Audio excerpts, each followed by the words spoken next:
কর্মচারী হিসাব বিজ্ঞানের কোন ধরনের ব্যবহারকারী? সো অনেকে আনসার করবে কর্মচারী অভ্যন্তরীণ ব্যবহারকারী, মানে এক কথায় আনসার দিয়ে দিবে একদম 100% কি নিয়ে, কনফিডেন্স নিয়ে। বাট এটা কিন্তু রং। কর্মচারী সে কিন্তু অবশ্যই প্রতিষ্ঠানের অভ্যন্তরে থাকে, তার মানে সে কিন্তু অভ্যন্তরীণ ব্যবহারকারী না। তাহলে কি করতে হবে ভাইয়া? আমাদের আসল কাহিনীটা জানতে হবে যে আসলে কর্মচারী কোন ধরনের ব্যবহারকারী এবং কেন সে বাহ্যিক ব্যবহারকারী। আসো আমরা একটা এক্সাম্পল দেই, কর্মচারী কেন বাহ্যিক ব্যবহারকারী। দেখো, যদি অভ্যন্তরীণ ব্যবহারকারী হতে হয় তাহলে তোমার অবশ্যই তিনটি বিষয় জানতে হবে। নাম্বার ওয়ান, অবশ্যই প্রতিষ্ঠানের অভ্যন্তরে থাকবে, কর্মচারী থাকে, এটা মিলছে, ভালো কথা। নাম্বার টু, কর্মচারী মানে অভ্যন্তরীণ ব্যবহারকারী হতে হলে অবশ্যই তোমার সিদ্ধান্ত গ্রহণের ক্ষমতা থাকতে হবে, যেটা কর্মচারীর নাই, তার মানে দুই নম্বরটা মিলে নাই। নাম্বার থ্রি, অবশ্যই বেতনভুক্ত কর্মচারী হতে হবে। হ্যাঁ, তার মানে সে বেতন পায়, এটাও মিলছে, একটা কিন্তু মিলে নাই। এই জন্য কর্মচারী কি বাহ্যিক ব্যবহারকারী, যেহেতু সিদ্ধান্ত নিতে পারে না।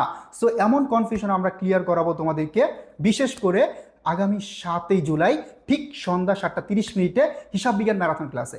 এই ক্লাসগুলো তোমার করলে তোমার জন্য স্পেশাল গিফট থাকবে, শুধু একজনের জন্য না।